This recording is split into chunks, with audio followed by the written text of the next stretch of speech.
This week on The Grid, we're talking about using creativity to recharge your photography. Speaking of recharging, Scott's on vacation this week, so we got a couple in studio, Skype guests that are joining The Grid, and it all starts in just 20 seconds. The Grid is brought to you by Platypod, the tripod alternative that is changing the world. Everybody has a Platypod. You should too. Go to platypod.com. Well, hey everybody, welcome to The Grid. This is feels very awkward for me. I haven't been on this set in over a year, so I sat down. I felt like the lighting over here is really blue, guys. I don't know. I don't know if anybody's mentioned that. But hey, we are going to be joined by some special guests today. Scott is on vacation, taking a break to recharge. But today we're going to be talking about using photography to kind of recharge your creativity. So we have two Kelby One instructors joining us. So we have Dave DeBaeremaeker and Sam Haddix joining. Wanted to have them on the show because one, they have some really cool classes out recently on Kelby One that really fit into this topic.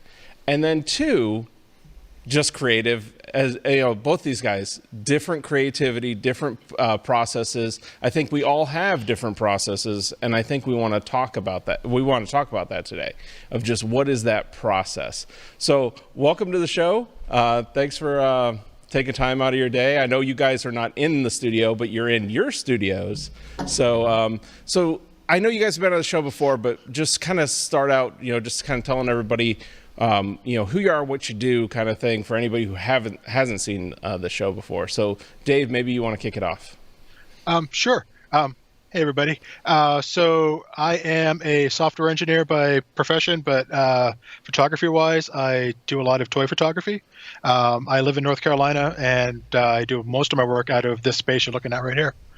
Yeah. And he is a Kelby One instructor. You are a Guru Award winner at Photoshop World as well. And just an awesome, cool guy. You love space. I know that. And you love toys, which I love too. So we have a lot of stuff in common. So there you go. Yeah, love that stuff. And then Sam, what about you? Oh, hey. First, thanks for having me, Erik. Yeah. My name is Sam Haddix. I'm a portrait photographer. I live up in New Hampshire. And also part of dog breath photography with fellow Kelby One instructor Kaylee Greer. So we're usually traveling the country or prior to 2020, the world, photographing dogs. And in my kind of spare time, I'm doing portraits kind of at this point, basically just for fun, because it's what I'm passionate about with photography. But yeah, that's kind of my scoop right now. And the other thing with Sam is a awesome musician as well. Oh, and he loves great music. In fact, I know me and him and my daughter share a common bond in that we love one artist that he really loves, and that is David Bowie. We are big Bowie fans, and I know Sam's a big Bowie fan as well. Maybe he'll lift up his sleeve sometime and show you his tattoo. So what's funny is there you go. I've got this Bowie tattoo, and every once in a while someone would be like, "Hey, do you like I'll be walking around in a tank top or something, and they'll go, "Hey, do you like David Bowie?" And be like, "Imagine if I didn't. That would be weird. It'd be a strange choice." Who doesn't, right? Anyways. But yeah, so let's. I want to jump right into the topic. So really, we got some housekeeping stuff to get done with, but I want to jump right into the topic. But before we get to that, we are giving away prizes today. So we have a Platypod Ultra that we're giving away. We're also giving away a 50% discount to the Platypod store along with that. So let us know in the comments if you'd like to win that. And then we're also giving away Scott's iPhone photography book. So we've got Scott's iPhone photography book, which is doing great. We were talking this week. It's actually in the top of all books. It's worked its way into the top 10,000, which you got to think of all books out there. It's like having a top website. So it's really exciting for us to have like the top book, one of the top books on Amazon, and very awesome. that we can do that. And then speaking of that, we'll talk a little later, but we have a big conference coming up next week, the iPhone Photography Conference. So you definitely want to check that out.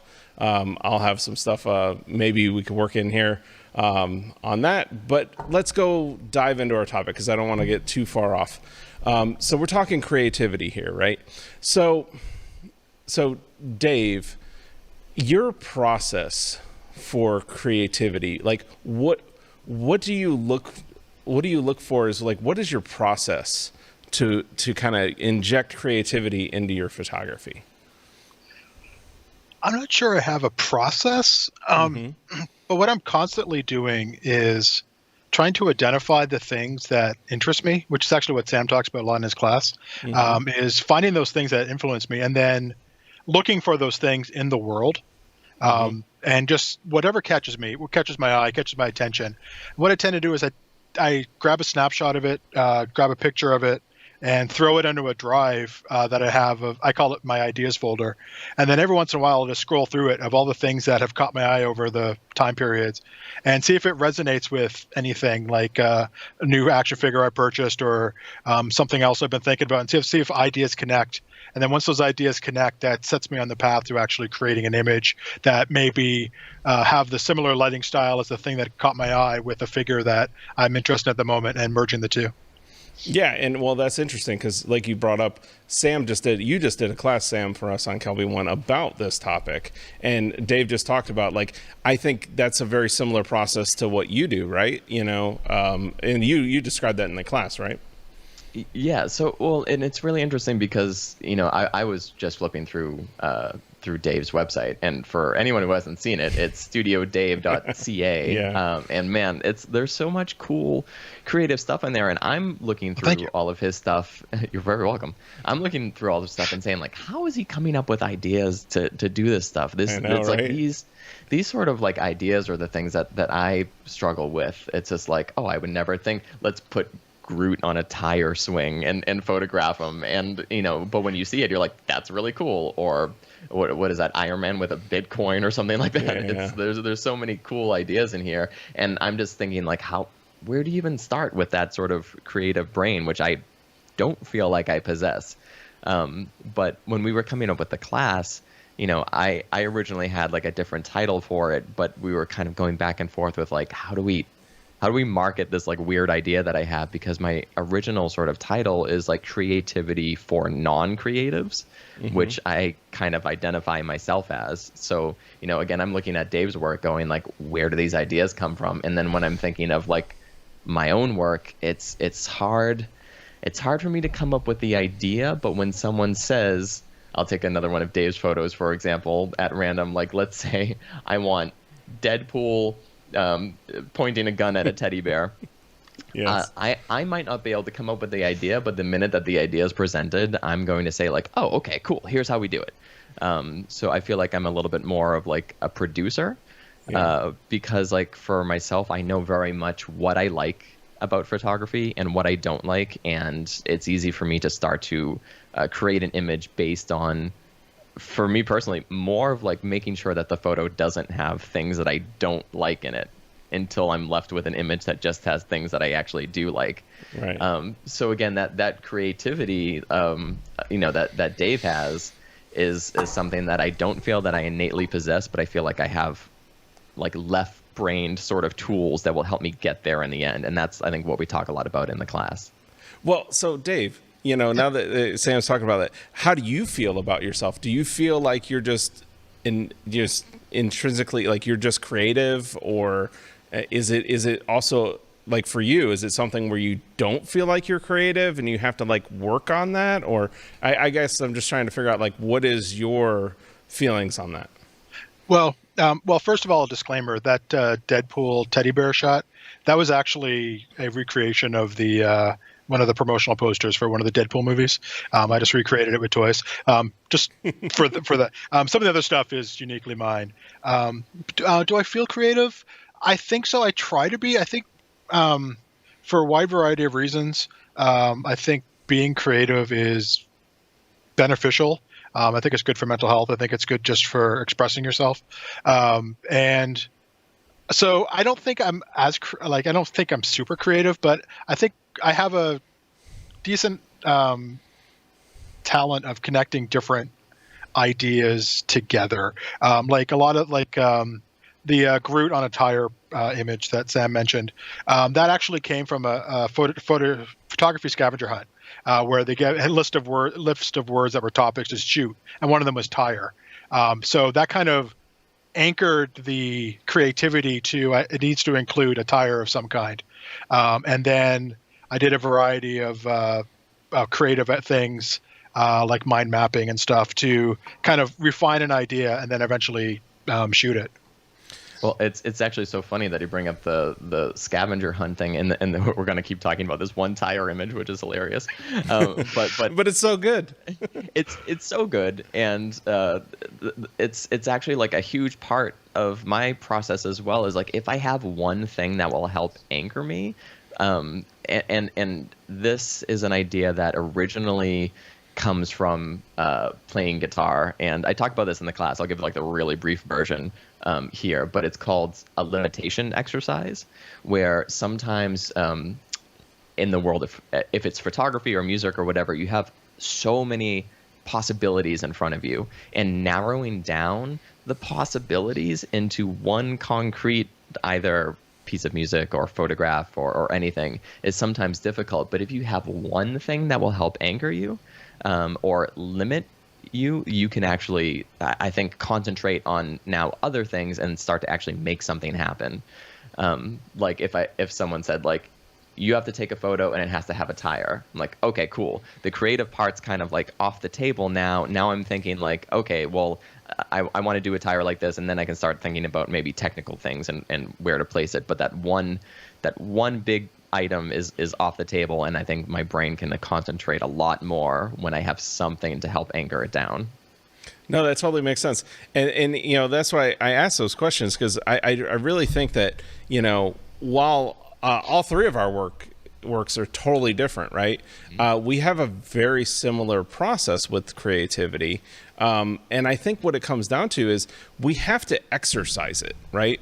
We have to actually, I mean, I have met some people, very small handful of people in my life that are just uber creative, just like naturally, they can just naturally, they're just good at it. They're like creative geniuses, right?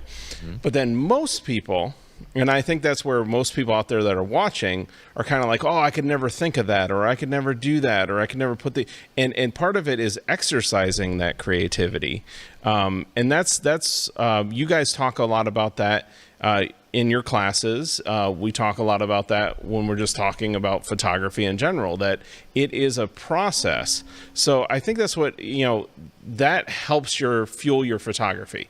You know, that was actually one of the things, years ago, when we were talking about Kel V1, one of the things that people talked about was how Kel V1 helped fuel their creativity, right? And that actually became one of our taglines years ago, was fuel for creativity, because we love that when people were talking about that, because I think when it comes down to it, and at least this is for me, where I look to other people's work, I look to other people's you know, process or what they're creating, is almost like fuel for my own creativity. So you guys find that you have to, like, I mean, me personally, I find I have to like exercise it or like work at it and actually like build up to it. And that's at least my process with it.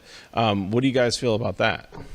I think you're absolutely right. I think of creativity more like a slow burning fire that you keep having to feed fuel to keep it burning. Yes. Part of that is exercising it and going through the motions, but part of that is gathering the wood, right? Like looking for those things that inspire you, and they don't have to necessarily be pictures per se, because we're talking about photography. I've been inspired by music lyrics or things on the news, or like a wide variety of things I've read in books, and sometimes it's not even just the lyric. One of the things I realized a while ago is that one of my creative passions is to create like dark and gritty type stuff. I'm not really a smooth, I like a lot of texture. in my stuff, in my work. And one of the things that got me to realize that was the fact that I also like to listen to hard rock music. And the thing I like about that is the growling voices and the distortion on the guitars and the kind of all that stuff that kind of builds to like an emotion, like a really impactful thing. And I realized that's the thing that I like. And I try to bring that into my work, which fuels that kind of the style of what I do and also helps inform some of the creative choices that I make along the way. Yeah, that makes a lot of sense. I can see that correlation between the music and your photos. I think you can take a lot of your images and kind of just like slap a title and a track listing on it, and it's easily like, it's album artwork for like a metal band or something. I think that style carries over pretty easily for you. Yeah, and Sam, do you find that you have to like exercise that creativity, that same process? Definitely. And one of the big concepts that I kind of go over in the class in a lot of detail is actually kind of a concept that I picked up from watching The Grid. And I can't remember exactly who said it. It was either you or Scott, because you guys were doing a blind critique, Eric, at some point, and somebody had an image of I want to say it was a bird, and it was one of those images that you're just like, okay, that's a photo of a bird.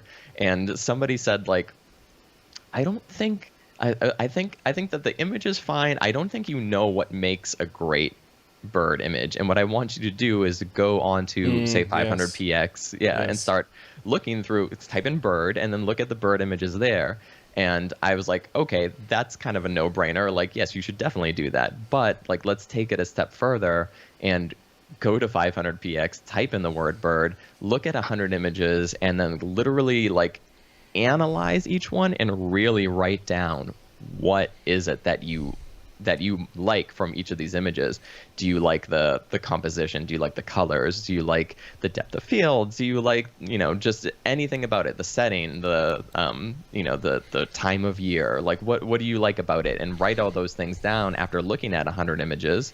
And chances are what you're going to come up with is a list of like overlapping keywords. And we're like, oh, I wrote down that I like Twilight 100 times. And then maybe I should take that and start to incorporate that into my own work. And chances are I'm going to make images that I really enjoy.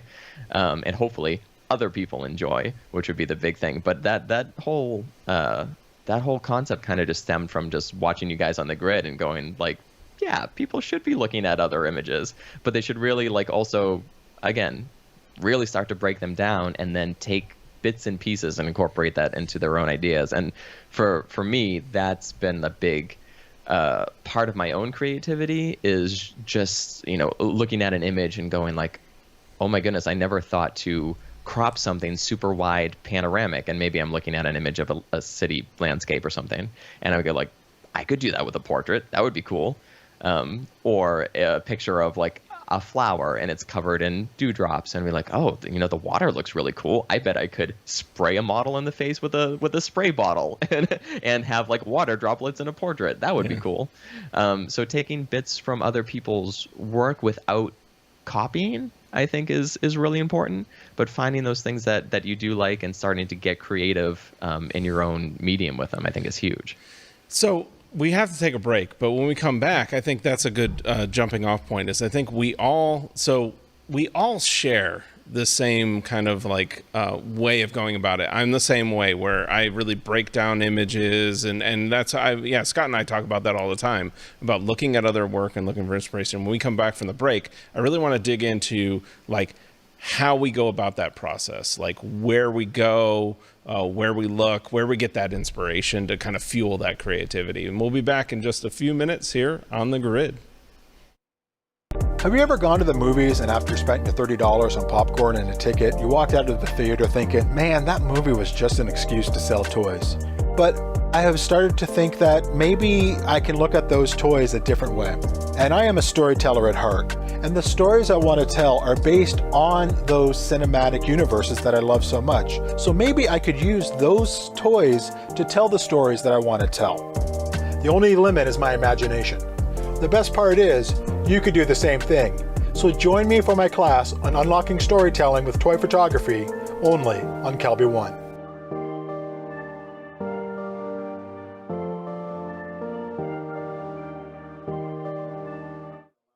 Hey guys, my name is Sam Haddix. I'm a portrait photographer from New England, and I have a brand new class on kelby1.com that I am super excited about. Do you ever feel like a left-brain person stuck in a creative industry? I definitely know that I do. Have you ever looked at an image and know that you like that image, but you're not sure why? In my new class, we're going to break down the whys. We're going to figure out why you like a particular image, and we're going to find ways to incorporate what you do like into making brand new images of your own. So if you want to unleash your own creativity, see me play guitar, and show off my tattoos, well, join me in my new class exclusively on kelby1.com.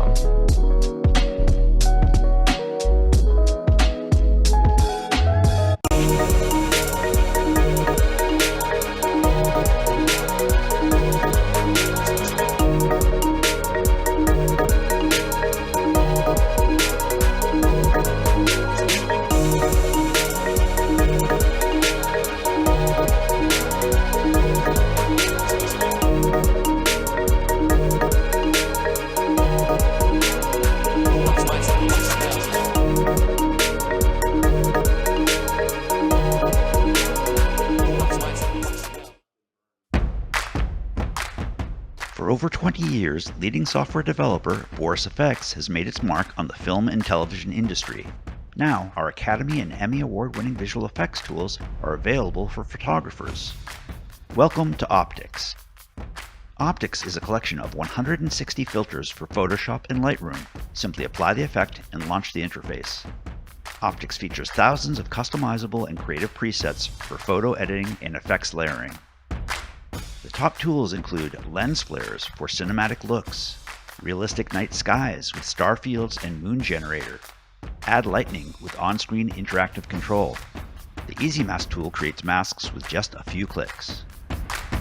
Optics is available now as a plugin for Photoshop and Lightroom. It includes the standalone application for macOS and Windows. Get Optics now for 25% off. Visit borisfx.com, add Optics to your cart, and apply coupon code KELBY25. This segment of The Grid is brought to you by B&H Photo, the professional source since 1973. All right, we're back and we're talking creativity. We got Sam and Dave still here with us, and we got people joining all over the world. We got Jesse from Wisconsin saying hi, Kevin from San Diego saying hi, Jessica all the way from Austria saying hi. We got little Herman from New Hampshire saying hi, Lynette from Scotland. We've got Mehmet from Turkey, all the way in Turkey. We got Carla from Missouri, Glenn from Calgary, Tajna from Denmark. D. Hayes. D. Hayes has actually got a comment saying, I love what Dave just said about creating a folder of ideas. I always think I'll remember the idea that came to mind, but I end up forgetting it just because I didn't jot it down. And I know 100%, like, I use the heck out of like my notes folder on my iPhone. I use the heck out of screen captures into a folder on my phone or on my desktop. I'm the same way. Or I'll just write stuff down that'll come to me like I say it's a dream, and like I just need to write something down that like, hey, I thought of this idea that I didn't even think of consciously, you know. So you're just constantly looking for those inspiration points. And then Lou is saying, my creativity is like practicing catching a line drive, where there's a ball that's a crazy idea that I thought I had. The more I catch, the better I am at not ignoring these ideas. 100%. You know, that's so. Speaking of that, you know, when we were talking on the break a little bit, but really what we were talking about is this next step is, I think, and this is just my opinion, that this is the thing that I struggle with the most, that most people struggle with the most in photography. It is not the settings, it is not the buttons, it is not the dials. What we do is we think that the reason our photos aren't good is because we don't have that new camera, or we don't have that new light, or we don't have that new filter, or we don't have that new sensor, or we don't have that new lens, and that's what's holding us back. But then when you start breaking it down, we realize, oh, it's just my photo, like Sam was talking about, it's just a bird photo. So what do we do to make it not just a bird photo, and people to not even look at it as a bird photo in the beginning? Like there's shots like you were talking about, you could type in bird photo on 500px, and the ones that are going to be on the top are the ones that you just go, wow. You don't go, oh, that's a bird photo. You just go, wow. So how do we go from knowing our camera, knowing our settings, to actually figuring out how to be creative, or those tools that we might use? So what do you guys like? What tools do you use? Like I talked about, like I do write stuff, notes. I do a lot of annotations. Last week I was talking about on the grid, I would love in Lightroom Pro, which we would love to have a Lightroom Pro version, to have annotations like I do have in my Photos app, or screen capture apps where I can annotate a photo. But what maybe Sam, where do you start? Like, what are the tools? Where are the sites? What are the things you do for that inspiration? For me, it's not necessarily a tool, but it's more of I think one of recognizing the skills that I do possess, and maybe one of those skills isn't just inherent all-out creativity, but it is decisiveness. And I have strong opinions about a lot of things. I either like something or I don't. And if someone says like, hey, what do you think of this band? Like, I have no problem saying like, that band sucks. Like, I don't like that at all. Or like, that band's awesome. So it's the same sort of thing with photography. It's like, if I don't like something, then I shouldn't be shooting it. Or if there's an element of something that I don't like, I shouldn't be shooting it. And I was thinking of your work, Erik. So, you photograph a lot of rockets that are taking off, and you have no control over where those rockets are taking off. You can't be like, I have a great idea for a photo. Can you launch this rocket from the top of the Himalayan mountains? It would be dope. You have to work with exactly what's given to you, and you've done it enough where I'm sure like, I love this in a rocket photo or a rocket trail photo. I hate when this happens. So like, you want to make sure that you're not shooting any of the stuff that you don't like, and you're only left with like the perfect, sort of rocket photo. Just working within like the limitations that you have, and really just, again, like acting as a producer to make sure that your images only contain the best things that they can contain. Considering you don't have, again, the option to be like, hey, can we do it at this time of day and in this state, and maybe we can have we can put a cool design on the rocket. Like, you can't do any of that stuff. So it's definitely part of the process. Yeah, but I think, you've done an amazing job of again, like, making sure that your photos only include like the best stuff that they can include, and it shows. But I'm sure that you came to that point from from A, a lot of experience, and B, from like having opinions about stuff. So I don't know the specifics because I've never gotten to photograph a rocket before. Yeah, but you are right. And that goes for everything. I think you bring up you bring up a great point here, right? It doesn't matter your subject. You've got to know your subject, right? And that's part of the creative process. If you don't know, like, for example, the limitations you might have in toy photography, or what you can and can't do, portrait photography, like you're talking about, like what you like, what you don't like, what times of day you like. With me, there's certain things that like you said, I don't have control over. I don't have control over a lot of times weather, lighting. It's going to vary. I'm going to have to work within that. But I know enough now about weather and about lighting and about the changing of the sun, the moon, the stars, all that stuff, that you can put all these things together to make the image that's in your head. And I think that's where I love that process. Like, I do. I love that. Like, for example, like, I'll take opportunities. A couple months ago, there was a launch that was happening, and I knew, okay, this is at the right time of month. The Milky Way is going to intersect with the rocket. If I get to a dark enough spot in Florida, I can capture the Milky Way and the rocket streaking in the same shot. But that only happened. The only reason a shot like that happened was that we had the time of day it was going to launch lined up with that, right? So, that's where it does take that. But my thing is, I was looking for that. What can I inject into this photo, or what can I put into this photo that will make it not just be like what you're talking about, Sam, like, it's a photo of a rocket taking off, like what can I put into it that kind of goes, wow, it's a rocket taking off, but I didn't even know. I mean, I had people that were going like, I didn't even know you could see the Milky Way that good in Florida. It was like, it's like two things, so you have those multiple things.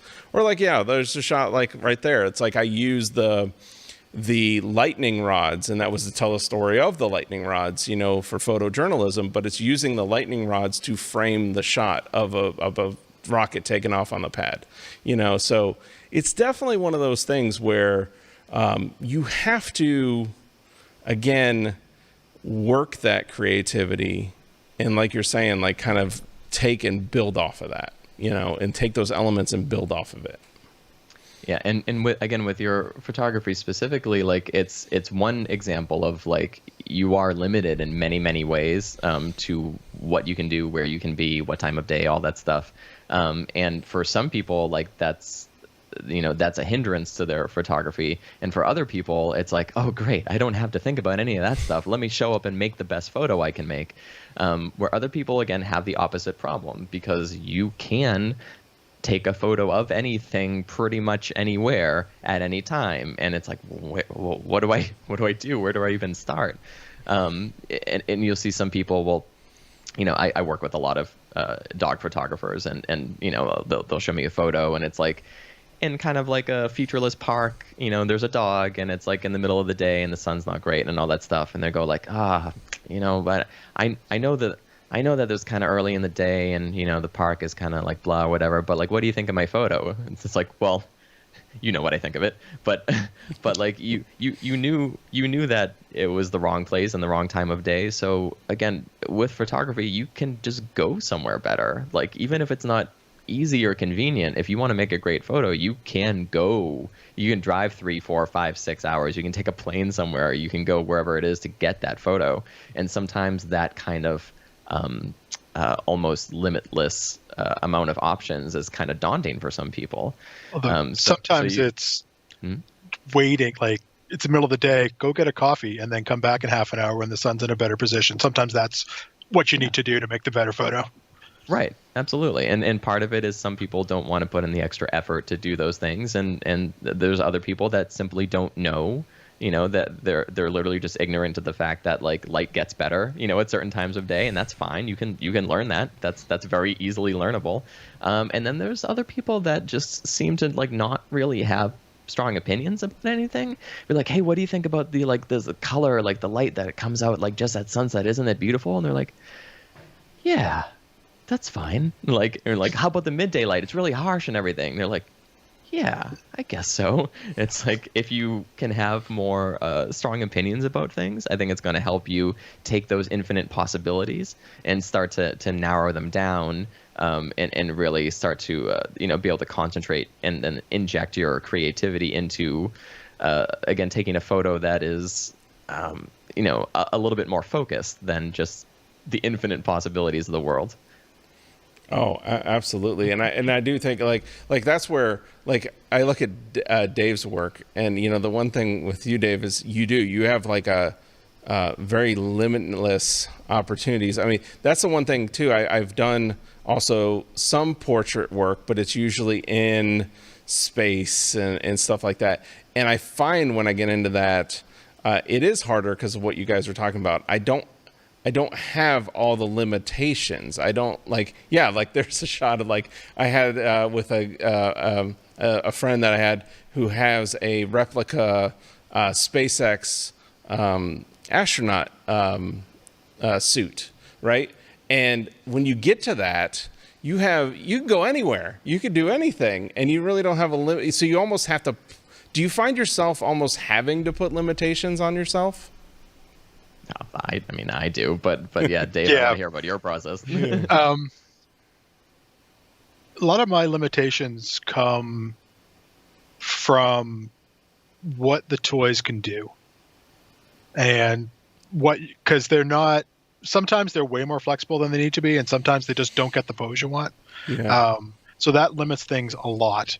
The other thing that limits me sometimes is simply I have a day job and I have 2 kids that I want to spend time with. So I can't always just go do that thing and take advantage of that, opportunity to go somewhere else and get the perfect light. So I have to recreate it myself. And then because I'm recreating it myself, I have to use the tools I have on hand to do it.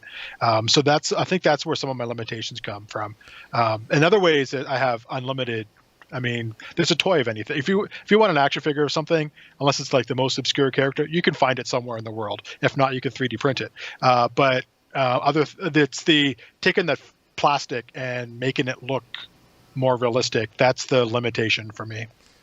Oh yeah, but that's what. Yeah, but it's just amazing. They're looking at your work right now. We're scrolling through your work. It's like the use of lighting, the use of the gesture and the color. I mean, it's like every photo has that element in it. That's what I love about it. Like, so do you find with that? Well, actually, they're telling me I got to take a break because I'm over. When we come back, I want to talk about, not just like that process or something, but actually talking about like, why do you love being creative? Like, what does it do for us? Right. So when we come back, I want to talk about like, why do we want to be creative? Hey, I'm Jeff Leinbach here. I'm bringing you a new class. I had so much fun doing what to shoot when there's nothing to shoot here on Kelby 1 that I decided to expand it, give you what to shoot too. So in this class, there's more places to shoot, more ideas, more photo helps, more self-assignments. We're going to show you ways to work a scene, to get something that's extraordinary from an ordinary image. We're also going to show you that the world's happening all around you, 360 degrees. Things are happening above you, below you, beside you, in front of you, behind you.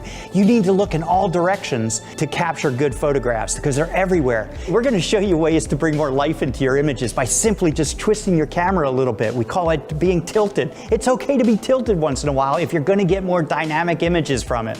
It's all about more. So just to give you more ideas to motivate you to get out and photograph. Join me on my latest class at kelby1.com.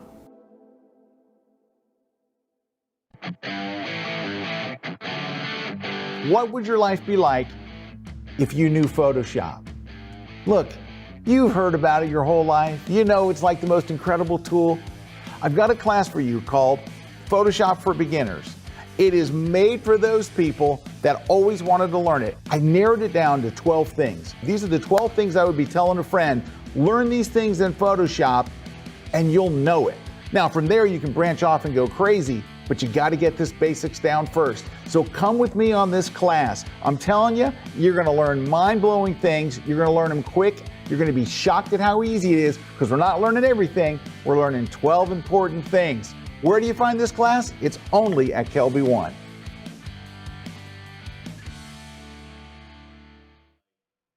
Would you believe us if we told you that you could fit studio lighting in your pocket? Well, Lytra has made it possible. Lytra is a global award-winning brand that designs and manufactures professional-grade camera lights that are compact, rugged, and waterproof. Whether you're using Lytra gear in a photo studio or underwater, Lytra's mission is to provide content creators with flexible and unlimited lighting tools that can mount on any camera, anywhere. Their lights come with a high CRI or color rendering index, making them some of the most color-accurate lights in the industry. Due to the light's compact and rugged design, photographers are able to use the lights in ways that their studio lighting never could.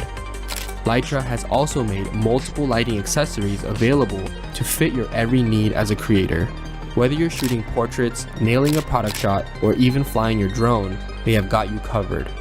Lytra enables photographers and filmmakers to focus on their craft and create something beautiful. What will you create? This segment of The Grid is brought to you by Platypod, the world's most compact tripod base. Make sure you don't miss any episodes of The Grid by subscribing to Apple's podcast app or iTunes. It's free, and we even have a special audio-only version too. So sign up today. All right, we're back, and we're talking creativity with Dave and Sam still. And we are, I asked the question for the break, like, why do we want to be creative, right? So, I know for me, I need to be creative for, it's a big thing for motivating me, right? That if I'm just going to go create the same thing, and I kind of look at it's maybe a difference of like, my brother-in-law shoots weddings, right? It's a job for him, right? And when it's a job for you, while he's creative in the way he executes it, it is a little bit of a job. Where if you're doing this even if you're doing it for a job, but especially if you're doing this as a hobby, if you're doing this as a side gig, if you're doing this just because like Dave was talking about, like, my day job is this, but I really just love shooting toy photography. Like, if we're going to go through that process, we want to make it worthwhile, right? If we're going to get, for example, with me, if I'm going to get in the car and I'm going to drive 4, 5, 6, 8 hours, I want to have something I'm going after or something I'm trying to achieve. At least, so that's with me, like, why I want to put creativity into every photo. But for you guys, is there something, Sam, that you like to, why you want to be creative in your photography? For me, with portraits, I think a lot of it has to do with the fact that I'm just like a people pleaser. Like, I tend to not put myself first in any situation. And what I really want to do is just like make a photo of a person that, they've never seen themselves like that before, and maybe it elicits some sort of emotional response from them, like, hopefully a good one where they I've had people like cry when they've seen their portraits, and that's the coolest thing in the world to me. And if I was just taking like just basic sort of snapshot, just everyone's on white headshot sort of portraits or whatever, which is not always the easiest thing to do, but also not the most creative. If I was just doing that sort of thing, and maybe would not get those sort of responses from people. So for me, it's really just about, again, just making something that someone hasn't seen before and getting them to, give me some sort of emotional response. And Dave, what about you? There are many, many reasons. One of the basic ones is just to not be bored. I like to keep pushing the boundaries of what I do. I don't want, one of the reasons why I don't think I could be a portrait photographer, although I have much appreciation for those who are, is that it's a lot of the same thing over and over again. And that would just kind of drive me nuts. I like to be different every single time. So I like to inject the creativity to find out where the boundary is and try to meet it. The other reason that we talked about during the break a bit was that I have depression, and during my recovery and after I crashed and burned a few years ago, and as I was recovering, I realized that one of the signs that it was kind of becoming a problem again was having a bunch of ideas. I never really had a problem with coming up with ideas. My problem was getting off the couch and executing them. And when I say getting off the couch and executing them, because it's what I do, that means walking down my basement stairs into my studio and sitting in a chair and shooting stuff. So it's not a huge effort to do that. But I found if I was sitting on the couch thinking of ideas and not actually executing them, that was a sign that the mental health was taking a downward dip, and I should take signs to improve it. So it's partly boredom and partly health control, really. Right. Well, and absolutely. I mean, that's the same for me. I find that the times when I know that there's something kind of off is when I have that idea or I have that cool thing and I just don't feel the motivation to go do it. So it does. And that's where sometimes I'd have to push myself to do that stuff to kind of get through that. But that's definitely something as well. A sign for me is like I want to make sure that I'm not doing something I want to push through that. So using creativity, and two, if I was just, like you talked about, if I was just rinse and repeating every time, and that was a big thing for me with, like, you guys were talking about, like, I cover rocket launches a lot of times. And when I first started covering them, I got very demotivated by being rinse and repeat, where it was like, I'm just that's a rocket launching, that's a rocket launch, because that's what news organizations want. They want the shot of the rocket launching. So what I committed to myself was, okay, I'm going to get that shot, but then I'm going to make sure that every launch, there's a camera for me. There's a camera for my own. I'm going to do something that I've never thought of before, never done before, or I've never seen before, or I've maybe seen before, but I'm going to kind of take it to that next level. And that was very important for me. Now I've got to the point, though, where the organization I'm shooting for now actually doesn't want just the shot of the launch, which is where and that actually was something that I Dave Black talked to him years ago and saying, like, hey, what really, he was talking to me about, like, when I got to a point where I was on assignment rather than on deadline, that really helped him, right? To where he wasn't just shooting to shoot. He was shooting to actually make something and tell a story about it. And, we've got some comments when we come back from break, because we already have to take another break. We've gone long on some of these segments, but there is a comment here that I really want to dig into, and that is Stuart's comment when we come back from break. And then we have other comments, and if you guys have any feedback for us, any questions for Dave, any questions for Sam, just ask them in the chat. We'd love to talk. We're going to have one more segment here. We'll talk about creativity and answer any of the questions you have, and then we got to give away some prizes. Hi, my name is Rami, and I have a brand new class for you on Kelby One. And this time is going to be about panoramas, specifically handheld panoramas. Sometimes to show the entire scene, making a panorama is the only way that you can convey the beauty of the place. You're going to know exactly what I did from start to finish, how to take the photograph, how to overlap it, how to stitch it, what your settings should be, and last but not least, how to edit and bring that photograph back to life. So this is what we're going to be talking about, and this is what we're going to be doing. Not only that, I'm going to give you all the files that I have taken so you can actually follow along. By the end of this class, you are going to be able to go out there and take those epic, massive panoramas and bring them to life just like I did over here. Come and join me on my latest class exclusively on kelby1.com. I'm Jefferson Graham. I'm a Los Angeles writer-photographer, a former USA Today tech columnist, and I've got a great new class for you on Kelby One. I'll show you where all the best spots are to get your iconic LA shots so you won't be scrambling to find them when you get here. We'll cover epic travel and street photography, awesome sunsets, do some time lapses and panoramas, and I'll show you how to get amazing photos of the city that, of course, gave birth to the motion picture industry. Then we'll look up at the amazing palm trees of Beverly Hills 90210, catch the top spots for the LA skyline, movie locations, a killer freeway shot, and of course, we'll be ending at the beach for what I hope will be a memorable sunset. Ready to get started? We're in LA, the birthplace of the movies, so you know what they say. Action!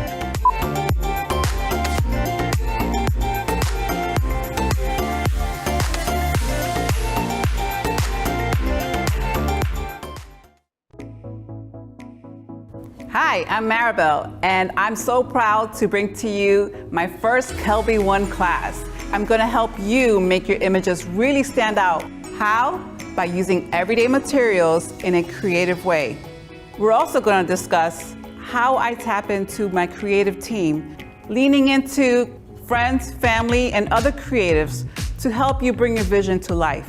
That'll open up floodgates of other possibilities for you. I'm going to teach you how you can create a really couture Hollywood avant-garde dress that's not necessarily bought, but created at home, yet has the same visual impact as a really expensive Hollywood gown. It's all about teamwork. Guys, we're not gonna just take a photo, we're making a photo. If you want to learn how to make creative portraits out of everyday material, come watch my class at kelby1.com. This segment of The Grid is brought to you by Canon. All right, we're back, and we're last segment here. We're talking about creativity and fueling our creativity and recharging our photography. And a comment that we've got a bunch of comments here, but one I want to start off with is Stuart Greenberg saying, "I need to learn to slow down. I tend to just shoot, and I need to analyze the situation more." And I will say that is a big thing when I started out years ago, that I found myself doing more shooting than actually, like we're talking about here, actually looking at and analyzing my own work, analyzing other people's work, like Sam's talking about, figuring out what I like, what I dislike. So I think that's something that a lot of people, well, I know I struggle with it. I don't know if you guys struggle with that starting out. I struggle with that starting out, where it's that whole, like, I'm just taking pictures, and you'd be like, at the end, like, nothing here was good. Yep. That sounds very common. Yeah. For me, the slowing down part was huge, and the way that I did it, for myself personally, was one, I stopped shooting weddings because I was making 1,000 okay photos as opposed to trying to concentrate on making one incredible photo.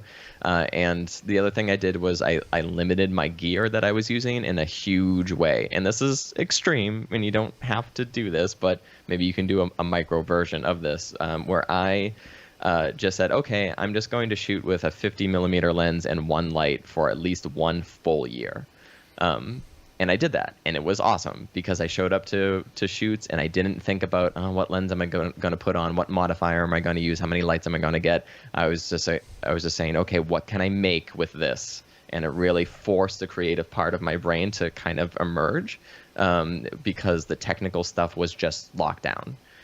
So that for me was absolutely huge, probably the best thing I ever did for my photography, and I'd recommend for anyone doing, if not that extreme version, again, something like it, but smaller. Oh yeah. I mean, Dave, similar for you? Somewhat. I would say, though, one of the best things you could probably do as an exercise is grab a really small memory card and go out shooting. So you only have like 50 shots on your card. That's such a good idea. Yeah. But for me, because I sit there and I'd shoot something and then I'd tweak something and I'd shoot and tweak and shoot, not really think about it. It doesn't seem right. But I ended up having this workflow where I do most of my shooting in the other room, and tethering on my camera didn't work for the longest time. So I was take a few shots, take out the memory card, come back to this computer where I just do my editing, and then look at it and then go back if I had a problem. And that process inherently slowed me down because I would go through the exercise of taking a shot that I thought was good, bring it to the computer, look at it and say, this isn't quite right, and analyze it and say, this isn't right, pose isn't right, this light could be better, and then go back and correct it and shoot it. And that exercise helped kind of work that muscle of trying to analyze what's going on while you have the camera in front of things. And that the experience helped build the knowledge of, this is going to work, this isn't going to work. So as time progresses, I knew those mistakes that I was making and I was able to get rid of them. So I was able to take the better shots quicker. Well, I think that's an extra step that a lot of people don't take, is looking at their photos going like, oh, I wish I did this right. A lot of people stop there. And it's a hard thing to do. Especially if you have a model in front of you, or you're waiting on your family to, like, because you're on vacation and you're on a walk and you see something you want to take a photo of and they're waiting for you. But there's that moment. But if you also intentionally go out to do it by yourself, or where you don't have those time pressures, that helps to build that muscle. Yeah. Well, with that, I will say, because that's something I struggle with as well, especially when I'm on vacations out with the family. They understand I'm a photographer, but the one thing that did wonders for that was this, to where I didn't just shoot. when you just shoot, it's kind of like, is dad ever going to be part of the process? You know, I didn't want my daughter to be like, dad's just shooting photos all the time, you know? So it is that whole thing of like, I appreciate that my wife and my daughter understand now, because if I see something and I go, hey, I need to stop here for 5 minutes, I need to stop for 10 minutes, they understand at that point, oh, okay. One, they know when they see the shot at the end, they're going to be like, wow, that was really cool. But it's not that whole where I'm taking hours behind the lens away from our family vacations or just being out with the family and stuff like that. So that's one thing. I mean, because that's where, but that takes that whole thing that you're talking about of exercising before you go out. It's like Lenworth is saying here. So Lenworth, another Kelby One instructor, was talking about looking at other art and images is a great way to jumpstart your creative process. That you have to do that to understand, and it's exactly what Sam's talking about here, is understanding what you like, what you don't like. And that's where they kind of know with me, if it's getting near sunset and twilight, he's going to start slowing down. Because that's what happens. It's just naturally what happens. Like, or like this. Actually, I'll show some shots here. We were out. Let me. Actually, you guys won't be able to see them, but the audience can see them. We were over at, over about 80 miles from the house, over in Orlando, right? And I was able to get these shots with my iPhone. Here, they're long exposures, right? I don't know if he has them. No, he doesn't have them. Well, oh, yep, no, he does. So these are long exposures that I took with my iPhone, right? And it was one of those things where, I mean, these weren't the best shots. I was actually testing something out. But it's that whole thing of, I said to them, hey, I just need 5 minutes, then we'll move on. So I basically took these shots, which I love taking long exposures with my iPhone, especially with this new piece of software that I've been using, because it really does correct long exposures with the iPhone. It actually looks like a long exposure, or what is a long exposure. It's just done through the camera, and it's really awesome. And we're going to be teaching about that next week at the iPhone conference. But my point there is, I took the time to say, hey, hold on. I just need a few minutes to kind of like take these pictures. I'll catch up with you guys in 5 minutes. And then we kind of moved on. But then my camera was gone. At that point, the little tripod, platypod adapter was in my pocket. The phone was in my pocket. And we went back to, going to Animal Kingdom, right? And we were over there. But that's the whole thing, is I've got the shots that I wanted to get. And then I moved on because I knew what I wanted to get. I knew when I saw that, what I wanted to capture. But I wasn't stuck behind a lens the whole time and taking shots. And part of that is going through that exercise with your creativity. Exactly, if you haven't watched Sam's class, that's exactly what he's talking about, is figuring out and taking the time. I'm telling you, it will save yourself and your family and everybody. It will save you from creating those mediocre images and actually creating the images you want to create. And again, that's what another comment here was about Dave's class, and saying, Daniel's saying, I am so impressed with how easy the gear is that Dave used to create his amazing pictures. So really giving you love there of like, when you look at what Dave's using to capture these images, right? He's like, well, it wasn't the gear. And that's what it is. It's more about like the process. It's more about how you get to that image, what you collected with the image. I mean, I've even seen you do like those little like spraying compressed air or blowing up fireworks, or it's just like that stuff's what makes the photo, not what lens, what camera. In fact, there's a photo I know that was one that Dave did of the Apollo launch, and that's actually one of my SpaceX photos that we worked on together, where it's a SpaceX launch, but then he put the Lego Apollo, the Saturn V rocket. And that photo was taken with a 6-year-old, 7-year-old camera with a kit lens on it outside in front of my blow-up pool outside, and then composited in. So and that photo that you used to composite was taken with a old Canon 7D, which is, I don't know now, like 10 years old as well. So there you go. So it's not really so much about the gear. That was a 7D with a 50 millimeter 1.8 lens, like just a 50 millimeter in fact, lens. When you talk about adding restrictions to yourself, not buying the gear is also one of those restrictions, because sometimes it does help to have a nicer lens to get some stuff. But if you can figure out how to do it with not quite so nice hardware, that's another way to kind of exercise that muscle, and you save a bunch of money. Oh yeah.